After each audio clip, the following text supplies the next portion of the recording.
अस्सलाम वालेकुम नाजरीन, मैं हूँ रामीन सैयद और आप देख रहे हैं प्रोग्राम ज़ेरे बहस। नाजरीन, नवाज शरीफ साहब कायद नून लीग हैं, काफ़ी दिनों बाद मंजर आम पर आए और एक प्रेस कॉन्फ्रेंस की अपनी बेटी वज़ीर आला मरीम नवाज़ के हमरा, जिसमें उन्होंने एक तरफ मुझे क्यों निकाला के शिकवे दोहराए ऑब्वियसली, फिर अपना सुनहरी दौर याद करवाया, तो दूसरी तरफ आवाम के रिलीफ के कुछ वादे भी किए हैं। एक अहम ऐलान ये किया गया कि पंजाब के बिजली के बिलों में 500 यूनिट तक सार्फिन को फ़ी यूनिट 14 रुपए का रिलीफ मिलेगा और रोड मैप उन्होंने ये बताया है कि हुकूमती अखराजात से कटौती करके ये मुमकिन बनाएंगे।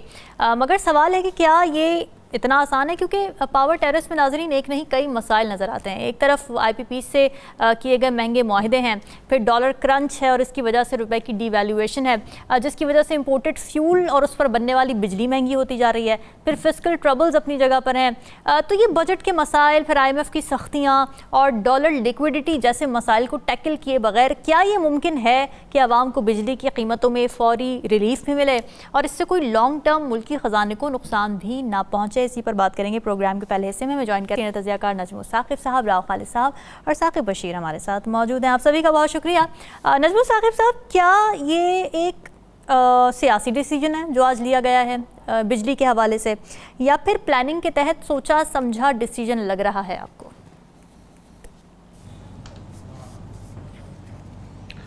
सबसे पहले तो बॉडी लैंग्वेज की बात करते हैं जी। बड़े मुतमईन नज़र आए नवाज शरीफ साहब, मोहतरम मियाँ मोहम्मद नवाज शरीफ साहब। जी जी। सेहत भी उनकी अच्छी लग रही थी और वो सहज के बात कर रहे थे, कोई जल्दी नहीं थी उनको और प्लेटफॉर्म बड़ा ज़बरदस्त था, माहौल बनाया गया। और आपको तो लग रहा है ना कि उन्होंने वही बातें की, मुझे क्यों निकाला, और वो उस वक्त डॉलर इतना था और अभी इतना है, और मैंने ये, आपको तो ये लग रहा है ना। अब मैं आपको बताता हूँ, मैंने उसमें से 8 पॉइंट्स ढूंढे हैं। उनकी तकरीर मैंने सुनी है 4 मरतबा। अच्छा। बार बार सुनी है, तो उनमें से मैंने कुछ पॉइंट्स निकाले हैं ऐसे कि असल में वो क्या कहना चाहते थे जी। वो क्या कहना चाहते थे। लेकिन उससे पहले आपने जो क्विकली यानी आपने सवाल किया है ना, जी जी। देखिए, फेडरेशन हो चाहे प्रोविंशियल गवर्नमेंट हो, किसी भी वक्त बिजली का रिलीफ कोई भी हुकूमत दे सकती है। अच्छा, ये इस पे अगर तफसील से बात करनी है तो कोई एक प्रोग्राम कीजिए, मैं आपको बताऊं कि क्यों रोका जाता है हाथ और क्यों खास वक्त पे आके। अच्छा, देखिए वो क्या कहना चाहते थे जब उन्होंने ये कहा ना कि ये रिलीफ मिल रहा है, शहबाज से मैं कहता रहता हूं और बिटिया से कहता रहता हूं, तो सबसे पहले वो चाहते थे कि इस रिलीफ का क्रेडिट उनको जाए। अच्छा, पहली बात। ठीक है। दूसरी बात, हुकूमत का आपने को लफ्ज सुना उनसे कि ये हुकूमत मुस्लिम लीग नून की है? कहीं पे जिक्र आया? 2017 उन्होंने अपने भाई को मुमय्यज किया। नहीं, अपनी हुकूमत ही इस वक्त की जो हुकूमत है, जो इस वक्त की हुकूमत है, उससे उन्होंने बिल्कुल कता ताल्लुक करके अपने भाई को मुमय्यज किया। इसका मतलब ये है कि वो बिटिया को शाबाश देनी थी और भाई को शाबाश देनी थी, और ये बताना था कि जिस तरह घरेलू बात नहीं होती, मैंने इसको ये कह दिया ये करेगा, मैंने इसको ये कह दिया ये करेगा, ये सारा हिसाब किताब जो है। तो तीसरी बात ये थी। चौथी बात, अवाम को बताना था कि उनकी, बल्कि यूं कीजिए याद दहानी करानी थी कि उनके साथ ज्यादती हुई थी, और अवाम को यह बताना था कि मैं ही हूं इस पूरे मुल्क में जो आपका सबसे बड़ा खैर खा है। 2 दफा उन्होंने ये फिक्रा इस्तेमाल किया कि अवाम की फिक्र है, अवाम के मसाइल हल होने चाहिए। तो क्या यही वक्त अचानक हमें याद आया? और क्या वजीर आजम को और वे जो आपकी वजीर आला हैं उनको बताना पड़ता है कि अवाम के मसाइल, यानी उनको नहीं पता खुद? तो इसका मतलब ये है कि वो बताना चाहते थे अवाम को कि मैं आपका खैर खा हूं। इमेज बिल्डिंग एक चीज होती है। नवाज शरीफ साहब ने इस प्लेटफॉर्म को इस्तेमाल किया अपने इमेज बिल्डिंग के लिए कि मेरा इमेज जो है वो क्या जाए इस वक्त, क्योंकि उनके पास ना मईशत का कोई हल है, ना इस वक्त वो इस काबिल हैं कि यानी मईशत के बारे में कुछ कर सकें। बिटिया के जरिए करेंगे या भाई के जरिए करेंगे, लेकिन क्रेडिट तो उनको जाएगा। लिहाजा उन्होंने ये सोचा कि ये सारी बातें कर दे बातों बातों में, और अवाम को ये बताएं कि अगर मेरी हुकूमत चलती रहती तो ये हालात ना होते, और मैं तैयार हूं खिदमत के लिए अगेन। मैं अगेन खिदमत के लिए तैयार हूं। मैंने पहले भी खिदमत की, मैं अभी भी खिदमत करना चाहता हूं। ठीक है, इस शेर पे खत्म करते हैं। देखिए, शेर सुनाने से पहले एक और बात याद आई है। देखिए, नवाज शरीफ साहब को आप केपी में उनके भतीजे को चीफ मिनिस्टर बना दें, सिंध में बना दें उनके एक बेटे को, बलोचिस्तान में उनके एक बेटे को बना दें, लेकिन उनको कुछ ना बनाएं, तो भाई वजीर आजम, बेटे बेटियां जो हैं वो चीफ मिनिस्टर बना दें।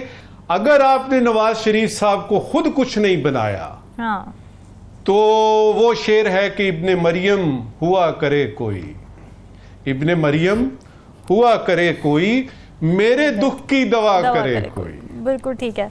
राव खालिद साहब, आपके क्या टेक अवेज हैं आज नवाज शरीफ की जो प्रेजेंस थी और जो उन्होंने बातें की, इमेज बिल्डिंग की बात की नजमू साकिब साहब ने, किसकी इमेज बिल्डिंग कर रहे थे वो? अपनी कर रहे थे, अपनी बेटी की कर रहे थे, अपने भाई की कर रहे थे, और फिर पीटीआई के खिलाफ भी उन्होंने काफ़ी बातें की। एक तो बुनियादी बात जो मुझे समझ आई है उसमें से वो ये है कि वो काफ़ी नस्यान का शिकार हैं, जो कह ले कि भूल जल्दी जाती हैं चीज़ों को। अच्छा, या याद ही नहीं आती। एमनीशिया कहना चाह रहे हैं आप? बाकी तो छोड़े, वो जहाँ फंसे हुए हैं 2017 में या 1997-8 में, 98 में, उनको शायद ये भी याद नहीं है कि अभी भी नून की हुकूमत है मरकज़ में, वफाकी हुकूमत जो है। तो वो सिर्फ पंजाब की बात करके, पंजाब में रिलीफ का अनाउंसमेंट करके, हाँ, तो वो समझते हैं कि बस सारा कुछ ठीक हो गया है। अच्छा, बात यह है कि एक तो मैं तनकीद नहीं करना चाहता। बड़ी अच्छी बात है, अच्छा स्टेप लिया, रिलीफ मिलना चाहिए लोगों को, बहुत ज़रूरी है रिलीफ, लेकिन सिर्फ पंजाब के लोगों को नहीं, पूरे पाकिस्तान को मिलना चाहिए। पूरे पाकिस्तान के लोग इस मसले का शिकार है, महंगाई के अलावा बिजली जैसे गंभीर मसले का शिकार है। बहुत अच्छी बात है, फिर मैं तारीफ़ करूंगा कि बिल्कुल वाइज स्टेप है, लेकिन ये सियासी रंगबाजी नहीं होनी चाहिए। यही मेरा आप अगस्त और सितंबर के 2 महीनों के लिए कर रहे हैं, जब आपका बिल डिक्लाइन की तरफ जा रहा है। बारिशें हो रही हैं, अल्लाह ताला ने मेहरबानी की है, इन्होंने तो नहीं की। अल्लाह ताला ने मौसम ऐसा कर दिया कि आपको बिजली की कंजम्पशन निस्बतन कम हो जाएगी, 20-30% नीचे चली जाएगी आपकी। असल मसला अगस्त सितंबर और उसके बाद होना है गैस का। तो गैस के बिलों में क्या करेंगे? गैस भी तो उसी तरह बढ़ चुकी है आगे चल के। तो ये मैं कहता हूँ रंगबाजी नहीं करनी चाहिए, ओवरऑल सिचुएशन को देखना चाहिए। क्या अवाम को रिलीफ मिला है, बड़ी अच्छी बात है। क्या इससे आईपीपीएस के मसाइल हल हो जाएंगे? आपका गर्दिशी कर्जा खत्म हो जाएगा, आपकी कैपेसिटी पेमेंट्स कम हो जाएंगी। मसला ये है कि आप सोल्यूशन क्यों नहीं करते, आप मसले का हल क्यों नहीं निकालते? में नहीं जाते। आप 45 अरब की सब्सिडी देंगे इसमें, जी आप 45 अरब की सब्सिडी देंगे, क्या आईएमएफ उससे खुश होगा? आपने पैसे लेके काम चलाना है, तो आपने क्या पूछा किसी से मशवरा किया कि आईएमएफ के इस पे क्या टेक होगा? तो मसला ये है कि आप असल मसले की तरफ आते ही नहीं, आप उन मसलों की तरफ सियासी तौर पे जो आपको थोड़ा बहुत को फायदा पहुंचने की उम्मीद होती है, आप उस बुनियाद पे फैसले करते हैं, उस बुनियाद पे चीजें को आगे लेके चलते हैं। राव खालिद साहब, मसला ये है कि आज का डिसीजन इसके इक्विवेलेंट है जो खान साहब ने एक डिसीजन लिया था जब उन्होंने सब्सिडीज दे दी थी अचानक से सबको पेट्रोलियम की कीमतों पर, और उसके बाद डिरेल हो गया था आईएमएफ का पैकेज। आपको लगता है कि ये इस तरह के डिसीजंस वो दोबारा से ऐसा कुछ खदशात तो नहीं आपको लग रहा है आईएमएफ को लेकर? ये अगर तो आप पैरेलल ये ड्रॉ कर रही हैं कि वो हुकूमत जाने वाली थी तो ये भी जाने वाली है, तो इसलिए ये कर रहे हैं। ये तो आप बताएं ना। तो मेरा ख्याल है ऐसी कोई बात नहीं है। अच्छा, वो हुकूमत चली गई थी ना, उनको था कि हमारा नो कॉन्फिडेंस मोशन थी और बाकी चीजें थी और जो मसाइल चल रहे थे, वो तो उस वजह से उन्होंने कहा यह जाता है, लेकिन वो उसको जस्टिफाई करते थे। वो शौकत तरीन साहब ने उसको बड़ा जस्टिफाई किया। उन्होंने कहा कि जो हम ये रिलीफ दे रहे हैं, हमने आईएमएफ को बताया है कि हम इसको कहां से कंपनसेट करेंगे। 750 अरब डॉलर का उन्होंने पूरा बना के उनको अपना बताया था। वो सही था गलत था आई डोंट नो, लेकिन ये है कि ये असल में शायद मियां साहब पॉलिटिकली एक्टिव होना चाहते हैं, लेकिन ये कोई तरीका नहीं एक्टिव होने का। वो सदर है मुस्लिम लीग होंगे, मरकज में उनकी हुकूमत है, उनको याद ही नहीं रहता ये मरकज में उनकी हुकूमत है। वो 2017 के बाद समझते हैं कभी उनकी हुकूमत दोबारा आई नहीं, हालांकि दूसरी दफा आ चुकी है उसके बाद। तो उस पर बात करनी चाहिए। दूसरी बात, वो जो निस्यान की मैं बात इसलिए करता हूँ, आईपीपीएस के जो मसाइल हैं इस वक्त जितने भी हैं, उसकी बुनियादी जो खराबी होती है वो उस वक्त होती है जब 97 में मियां साहब की हुकूमत आती है और पीपल्स पार्टी के दौर में किए गए मुआहिदों के ऊपर वो पकड़ के आसिफ जरदारी साहब को जेल में डालते हैं और इसके खिलाफ कार्रवाई शुरू कर देते हैं।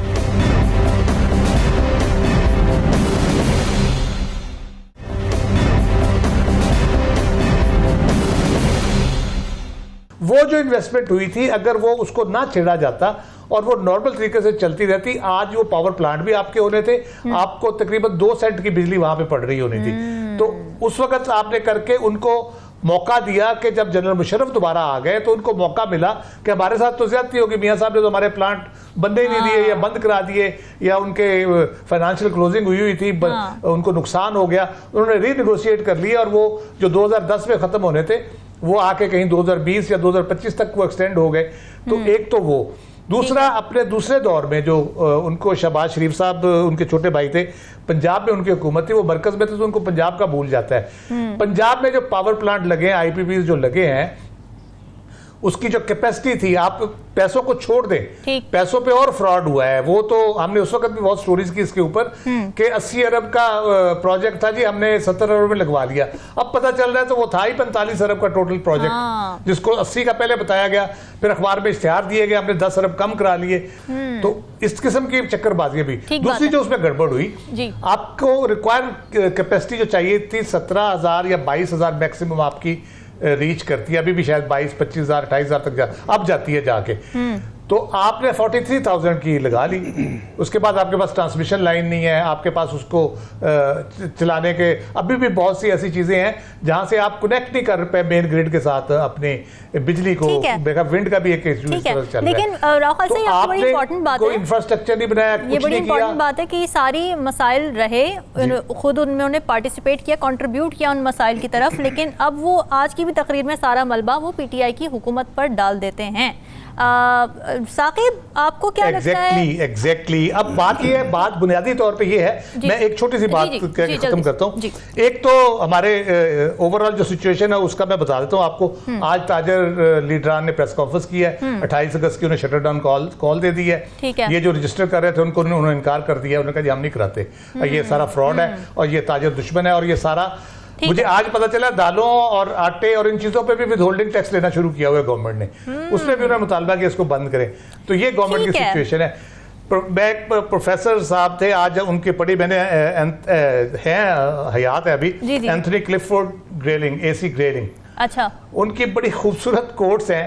उनका एक कोट मैं आखिरी सेगमेंट में पेश करूंगा, एक अभी कर रहा हूं जी, श्योर। उन्होंने कहा था कि बेहतरीन हुकूमत वो होती है जो बहुत ज्यादा लोगों को बहुत ज्यादा खुशी देने का कारनामा अंजाम देने की सलाहियत रखती है। अच्छा, अब मुझे बताएं कि सिर्फ पंजाब के लोगों को खुशी देनी है आपने, बाकी जो है वो कोई सुतेले हैं, बाकी सूबे सुतेले हैं, फेडरल गवर्नमेंट सुतेली है।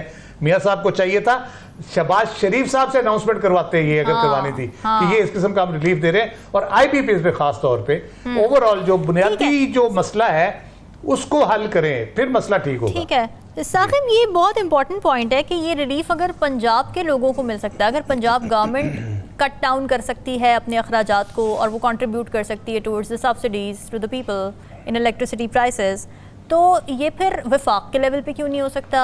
उसमें क्या कॉम्प्लिकेशंस है? क्या उनको पंजाब से सीखना चाहिए कि किस तरह से कट डाउन करने अपने अखराजात और आवाम की फलाह के लिए काम करना है? पहली बात तो ये है कि चलें पंजाब तक ही सही, कुछ ना कुछ जो है वो आवाम को रिलीफ दिया गया है, उसको अगर हम पॉजिटिव साइड पे देखें तो चलें अच्छी बात है। 2 मंथ के लिए ही सही कुछ ना कुछ जो है वो आवाम को रिलीफ मिलेगा। जो महंगाई की चक्की में पिस रहे हैं और इसी तरह जो बिजली के जितने जो है वो बिल आ रहे हैं, जिस तरह ये पंजाब के लोगों के लिए बहरहाल थोड़ा सा रिलीफ, ज़्यादा नहीं सी, थोड़ा सा, तो एक पॉजिटिव साइड इसकी ये है। लेकिन दूसरी तरफ जो आपका सवाल है वो यकीनी तौर पर यही बनता है, और ये जो राव साहब ने कहा कि वो 2017 से आगे वो निकल ही नहीं रहे, और जो बात हुई अभी कि आज मुस्लिम लीग नून की हुकूमत है मरकज में, हाँ। इस चीज को भी वो आज की उस गुफ्तगू में कहीं ओन करना बाकायदा तौर पर, ये भी हमें नजर नहीं आया, क्योंकि ओन किया जाता तो फिर तो बाकी सूबे भी इतने ही हकदार हैं, वो लोग भी इतने ही हकदार हैं जितना जो पंजाब के जो है वो लोग हैं। बल्कि जो पीपल्स पार्टी है वो तो उनकी इत्तेहादी है, पीपल्स पार्टी की सिंध में भी हुकूमत है और बलूचिस्तान में भी वो है, बलूचिस्तान में मुस्लिम लीग नून भी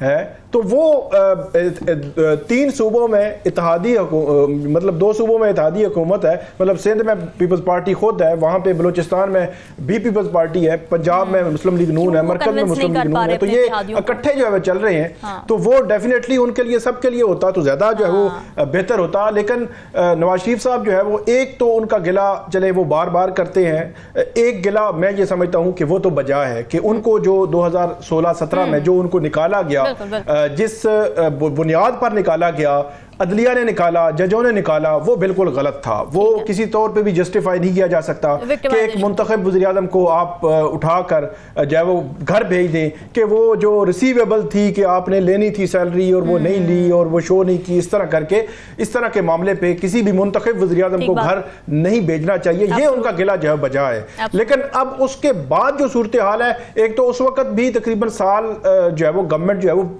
मुस्लिम लीग नून की रही, शायद खान अब्बासी वज़ीर आज़म रहे, दरमियान में 3-3.25 साल के लिए पीटीआई की गवर्नमेंट आई। मान लिया पीटीआई की गवर्नमेंट जो है वो नाकाम थी और वो उस तरह डिलीवर नहीं कर सके जिस तरह उनको करना चाहिए था।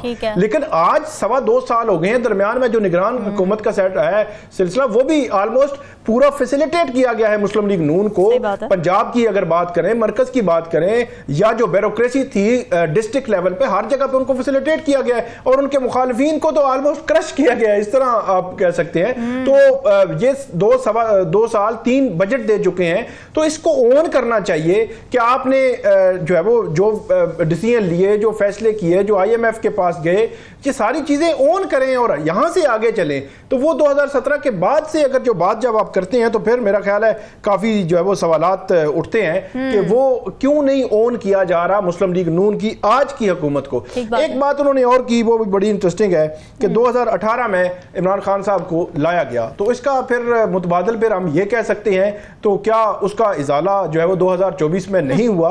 सवालात तो बहुत ज्यादा हैं। 8 फरवरी इलेक्शंस के फॉर्म 47 के जो इतराजात हैं वो मौजूद हैं। एक बड़ी तादाद में जो इलेक्शन पिटीशंस आज भी पेंडिंग पड़ी हुई हैं, नवाज शरीफ साहब का अपना हल्का, उसके हवाले से सवालात हैं। तो वो जो 2018 में उनको लाने वाला गिला है, वो आप खुद आ गए तो वो गिला मेरे ख्याल में कम से कम ज्यादा नहीं तो बराबर तो हो गया काम जी। बस वो कहीं ना कहीं बराबरी तो हो गई। तो वो चीज भी जो है वो मेरा ख्याल है। फिर एक और जो चीज आज की जो स्पीच में थी, वो मुझे लगा कि ये जो है रिकॉर्डेड, मतलब पहले से रिकॉर्ड शुदा उनकी प्रेस कॉन्फ्रेंस थी। कोई वो सहाफी कोई सवाल नहीं लिया गया, काफी टाइम के बाद अपीयरेंस हुई उनकी मीडिया के सामने। मेरा ख्याल था कि शायद फुल फ्लेज प्रेस कॉन्फ्रेंस होगी, फिर बहुत सारा मामला। आखिरी बात सिर्फ बड़ी कैलकुलेटेड उनके अल्फाज थे। ये आप देखें पूरी प्रेस कॉन्फ्रेंस में बड़े कैलकुलेटेड अल्फाज थे। 2019 से ऑनवर्ड जो है वो उनके बयानिए जो है वो बदलते रहे। जो इलेक्शन से पहले थे वो भी थे।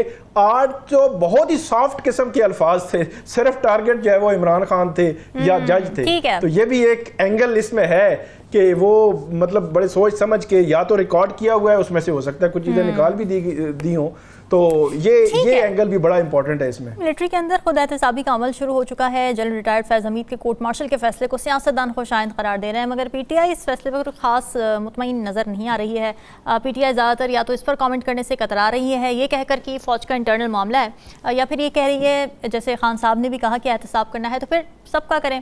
मगर इस कोर्ट मार्शल के फैसले के बाद पीटीआई की मुश्किलात भी बढ़ती नज़र आ रही हैं। ये भी सवाल है क्योंकि खान साहब और फैज़ हमीद को करीबी समझा जाता था, तो क्या ये कार्रवाई इस बात का इंदिया है कि पीटीआई पर अब मजीद तंगी आने वाली है? साथ ही पीटीआई के अंदरूनी मसाइल भी साथ साथ चल रहे हैं। पंजाब के सदर हमाद अजहर ये कहकर इस्तीफ़ा दे देते हैं कि खान साहब तक मेरी रसाई नहीं है और पंजाब के मामलात में मुझे लूप में नहीं लिया जा रहा। जबकि केपी हुकूमत के वज़ीर शकील खान काबीना में जो मुबैना करप्शन हो रही थी उसकी शिकायत खान साहब से कर देते हैं, उसके नतीजे में उन्हें सूबाई काबीना से हटा दिया जाता है। फिर इस पर आतिफ खान साहब बरहम हो जाते हैं। तो अंदरूनी पॉलिटिक्स क्या चल रही है पीटीआई की, मुस्तकबिल क्या है पीटीआई की सियासत का, इसी पर कर लेते हैं बात। राव खालिद साहब, एक तो पाकिस्तान की तारीख में पहली बार ऐसा हुआ कि साबिक़ ISI चीफ को गिरफ्तार किया गया है, ट्रायल होने जा रहा है। पीटीआई के लिए आप समझते हैं कोई कनेक्शन है इसमें, मुश्किलात आगे आने वाली, क्या उनके लिए इससे कोई कनेक्शन नज़र आ रहा है आपको?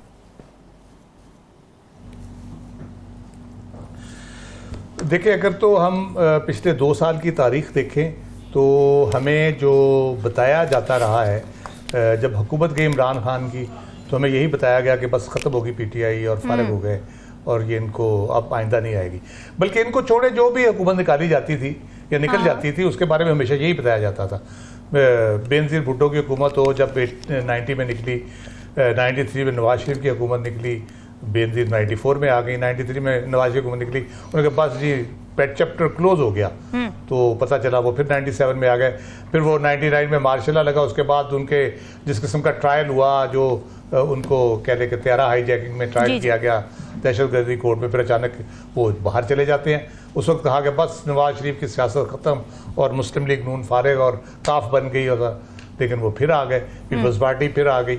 इसी तरह यही जब वो निकले तो यही कहा गया।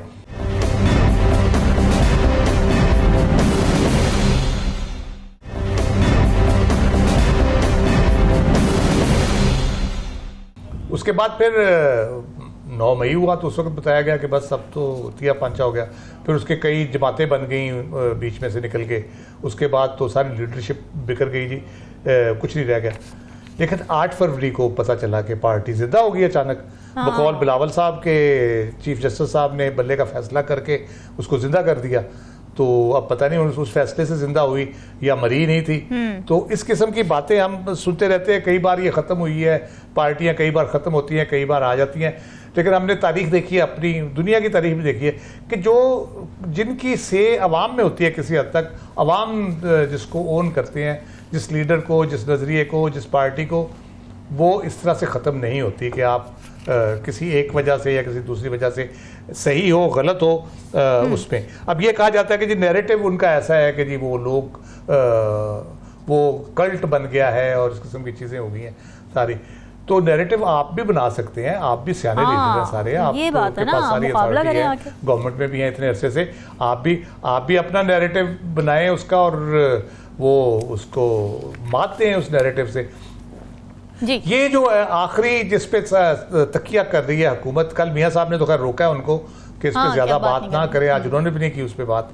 तो जिस पे आप तकिया कर रहे हैं, तो फिर अगर इन्होंने इमरान खान की नाकामी या उसकी सज़ा या उसके सियासत से बाहर होने में या पीटीआई पे पाबंदी लगने से ही इनकी सियासत में चमकना है, तो मेरा ख्याल है कोई और काम करे, सियासत छोड़ दें। फिर हुकूमत के किस चक्कर में पड़े हुए हैं, बिला वजह लोगों की बददुआएं भी ले रहे हैं और इतना बड़ा बोझ उठा के चल रहे हैं, तो कोई और काम करें। जहाँ तक जनरल फैज साहब की बात है, एक तो उनके साथ जो लोग पकड़े गए हैं उसमें एक बुनियादी बात तो वही है जो प्रॉपर्टी का इशू था, टॉप सिटी का जो कहते हैं, वो बुनियादी बात है।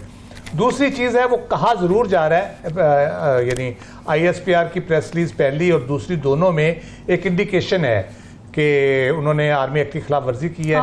दूसरे में उन्होंने political best of political elements की बात की गई है। तो उससे जो अखज़ किया जा रहा है या लोग जो बातें कर रहे हैं, लोग जो बता रहे हैं, क्या पता वो at the end of the day वो सियासी जो चीज़ें हैं वो किस सियासी जमात के बारे में हो। पीटीआई के बारे में हो सकती है पॉसिबली, उनका राब्ता शाब्ता शायद रहा हो और हो भी। मेरी तो इतला ये भी थी कि जो पिछले दिनों मुज़ाकरात की बातें हो रही थी उसमें भी उनका काफ़ी रोल था, वो फासले कम करने में और इन चीज़ों को क्लोज लाने में। मे भी उसमें मिसअंडरस्टैंडिंग हुई हो, कुछ चीज़ें ऐसी चलती है, जेन्युइनली होता है, फौज के अंदर खुद इत्साबी का अमल चलता रहता है, लेकिन पब्लिकली इस तरह से और इतने हाई प्रोफाइल उसको अनाउंस करना और उसके ऊपर फिर एक नैरेटिव पॉलिटिकल लोगों का, पॉलिटिकल हुकूमत का बनाना, वो काफ़ी मुझे लगता है कि सीरियस चीज़ तो है।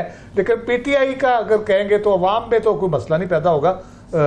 इमरान खान साहब की ज़ात के हवाले से कोई केस में किसी को उनको शामिल हो जाए और सज़ा हो जाए, वो एक अलग चीज़। चले नजमुल साकिब साहब, आपको क्या लगता है, खान साहब तो ये कह रहे हैं कि इस मामले से मेरा कोई लेना देना नहीं है, फैज़ हमीद से मेरा कोई लेना देना नहीं है, आपको लगता है कि वाकई कोई लेना देना नहीं है? सबसे पहले तो ये कहूँगा कि जहाँ तक पीटीआई के सियासी मुस्तकबिल का ताल्लुक है, तो जब तक खान जिंदा है तो पीटीआई का सियासी मुस्तकबिल महफूज है। खान के बाद पीटीआई के साथ क्या होता है या क्या हो सकता है, इस वक्त कुछ नहीं कहा जा सकता। राइट। उसके बाद ये जो आपने सवाल सुनाया ना, सवाल किया मुझसे, इसके जवाब में पहले तो आपको मुझे मेरे दिमाग में एक शेर आया जी। दुश्मन मरे तो खुशी न करिए, सजना भी मर जाना। दुश्मन मरे तो खुशी न करिए, सजना भी मर जाना। देखिए जो इस वक्त बहुत लोग खुश हैं ना, मैं देख रहा हूँ टीवी पे ऐसे लग रहा है जिस तरह पतंगों की बहार आ गई है कि जी वो ये थे वो थे, जनरल फैज हमीद फलाना टमकाना था। उनमें से एक दो को मैं जानता हूँ जो उनके सामने, जनरल साहब के सामने मैंने उनको देखा है कि क्या हालत थी। देखिए ये सारी बातें एक तरफ रखें, मुझे जो नज़र आ रहा है, अगर फौज में हमने ये देखा कि इस्टेब्लिशमेंट ने एक सर्विंग, एक जो है रिटायर्ड लेफ्टिनेंट जनरल को, जो कि कोर कमांडर भी रहा, जो कि आईएसआई का चीफ था, उस पे अगर हाथ डाला गया है, उसको अगर एक तरफ किया गया है, तो इसका मतलब क्या है। एक फिक्रे में बताना चाहूंगा कि मुझे ऐसे लग रहा है कि मेरा मुल्क, आपका और मेरा प्यारा पाकिस्तान, किसी हकीकी एहतसाब की तरफ जा रहा है। अच्छा, कोई ऐसा एहतसाब होने वाला है जिसमें देखिए ये बहुत बड़े स्टेक्स हैं। ये अनथिंकेबल बात है कि आप किसी फौज के जर्नैल को, जो कि आईएसआई का हो, अनप्रेसिडेंटेड, अनथिंकेबल, अगर उस हद तक पहुंच गए, तो इसमें से दो तीन बातें और क्या निकलती हैं। एक बात ये निकलती है कि बाकी इदारे जो हैं, जिसमें पार्लियामेंट आती है, जिसमें आपका यानी मिनिस्ट्रीज आती हैं, जिसमें आपकी ब्यूरोक्रेसी आती है, जिसमें आपकी यानी अदलिया आती है, सारे जो हैं वो इस वक्त चौकन्ना हो जाएं। वो चौकन्ना हो जाएं कि किसी वक्त भी किसी के ऊपर हाथ पड़ सकता है, अगर ये सूरत हाल है। इसका मतलब है कहीं शायद, मैं शायद का लफ्ज़ इस्तेमाल कर रहा हूँ, कहीं शायद ये फैसला हो गया है कि हकीकी एहतसाब जो है वो किया जाए। जनरल साहब की उनका जो कोर्ट मार्शल हो रहा है और ये सारे जो लोग पकड़े जा रहे हैं ना जी, उसके साथ हम ये भी देखते हैं कि हमाद अजहर साहब जो हैं वो निकल गए, शकील खान साहब को वजीर थे वो छोड़ गए, असगर गुजर साहब छोड़ गए कि सहूलतकार हैं। फिर हम जेल पे देख रहे हैं कि डिप्टी सुपरिटेंडेंट, अब पता लगा किसी रिटायर्ड आईजी को भी पकड़ लिया है। ये पकड़ धकड़ भी जारी है। दो बातें इस वक्त की आखिरी। पहली बात कि शर्जील मेमन साहब ने कहा है कि कोई पॉपुलर हो तो उसे 100 खून माफ नहीं किए जा सकते। शर्जील मेमन साहब, हाथ जोड़ के अर्ज करूंगा कि खून तो एक भी नहीं माफ किया जा सकता। ठीक बात है। अब 100 खून आप उनको क्यों माफ करवा रहे हैं? और असल बात यह है कि जिन लोगों ने खून किए हुए थे उनको कैसे माफी मिलती है, इसका भी जरा देखना है। इस वक्त की आखिरी बात जी, 4 बातें पिछले 2 हफ्ते की कार्रवाई से वाजे हुई। नंबर 1, खान की और एस्टेब्लिशमेंट की कोई डील नहीं हुई। अच्छा, ठीक है। नंबर 2, 9 मई पर एस्टेब्लिशमेंट का मुवक्कफ बरकरार है और ठोस तरीके से है। नंबर 3, हुकूमत वक्त को एक मौका और दे दिया गया है। नंबर 4, फौज में एहतसाब के बाद अब दूसरे इदारों की बारी है और मुल्क किसी हकीकी एहतसाब की तरफ रवाना है। ठीक है, हकीकी एहतसाब। साकिब, केपी और पंजाब से हमें खबरें मिल रही हैं इख्तिलाफात की पीटीआई के अंदर, वहाँ पर क्या चल रहा है इस हवाले से ज़रा बताएं हमें।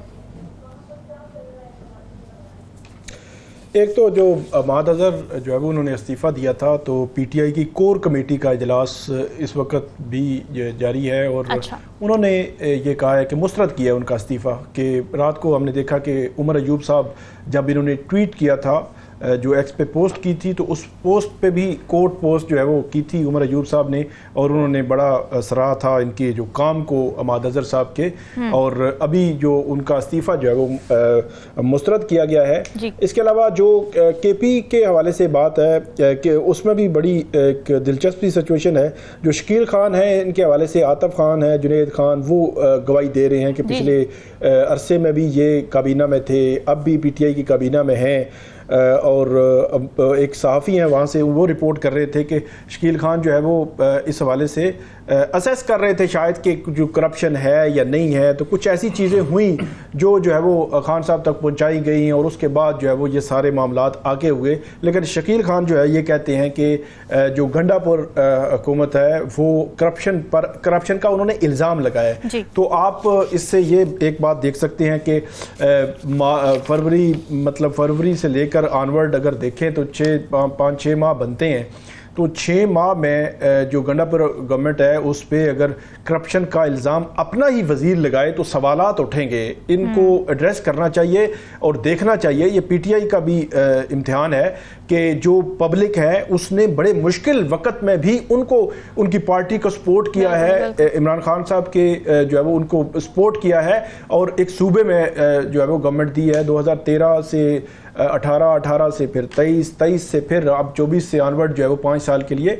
तो ये जो इल्ज़ाम है बड़ा संगीन नोयत का है। अब इसकी बैक क्या है, कौन किसके जो है वो टांके खींच रहा है या क्या ग्रुपिंग है उनके अंदर, वो उनको देखना चाहिए। लेकिन पब्लिक में इतना बड़ा इल्ज़ाम आना मेरा ख्याल है 6 माह के अंदर अंदर ये बहुत बड़ा सवालिया निशान है। उनको जो है वो देखना जो है वो ज़रूर चाहिए।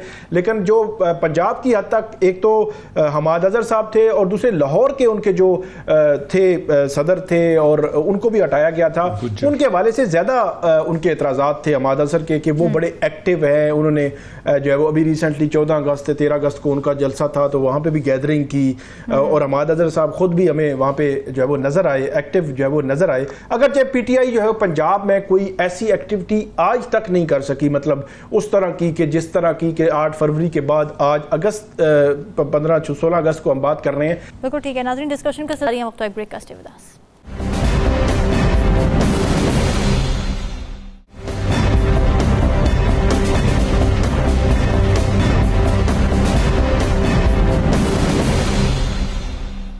वेलकम बैक नाजरीन। पाकिस्तान में इंटरनेट के कंटेंट्स को कंट्रोल करने के लिए फायर वॉल नस्ब की जा रही है जिसकी तस्दीक आईटी मिनिस्ट्री ने कर दी है। इसकी वजह से इंटरनेट पिछले दिनों से हम देख रहे हैं कि बहुत सुस्त रहा है और इसका इम्पैक्ट क्या आया है ये हम आपको बताते हैं। सेनेटर अफनानुल्लाह ने यह इंकशाफ किया कि इंटरनेट सुस्त होने से कम 500 मिलियन का नुकसान हुआ है।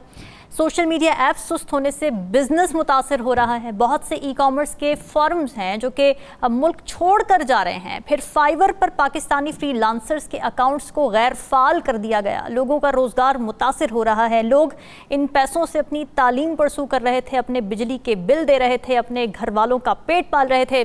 फिर दूर दराज के इलाकों में रहने वाले तालिब इल्म जिनके पास मयारी तालीमी सहूलियात नहीं हैं वो अब ऑनलाइन तालीम हासिल करने से भी महरूम होते जा रहे हैं। फिर वो ख़वातीन जो अपने घरों से निकल कर रोज़गार नहीं कमा पाती, जिन्होंने ऑनलाइन प्लेटफॉर्म्स का सहारा लेकर कमाना शुरू किया, वो एक बार फिर मुश्किलात में घिरी हुई नज़र आती हैं।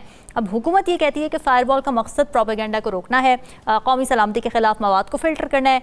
मगर सवाल ये कि क्या इस सब को रोकने में पाकिस्तान में डिजिटल इकॉनमी का हुसूल भी रुक जाएगा? नजमुस साकिब साहब।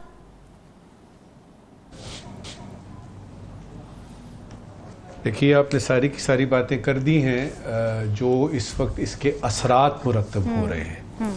समझ में ये बात नहीं आ रही बहुत सारे लोगों को कि ये कोई सियासी फैसला है, ये कोई मुआशी फैसला है या ये कुछ सिक्योरिटी रिलेटेड फैसला है या ये तीनों चीज़ें इसमें शामिल हैं। अफसोस की बात ये है कि हम तकाबुल जब करते हैं तो महज़्ज़ब ममालिक से करते हैं। हम बताते हैं जी अमेरिका में कभी ऐसा नहीं हुआ, यूरोप में कभी ऐसा नहीं हुआ, बल्कि हत्ता कि श्रीलंका में भी ऐसा नहीं हुआ। सवाल ये है कि आपका मुल्क जो है वो किन हालात में से गुजर रहा है इस वक्त, क्या क्या सूरत हाल जो है वो पेश है, दरपेश है इस वक्त हुकूमत को या इस्टेब्लिशमेंट को या आपकी अदलिया को, और उसमें प्रायोरिटीज़ क्या हैं।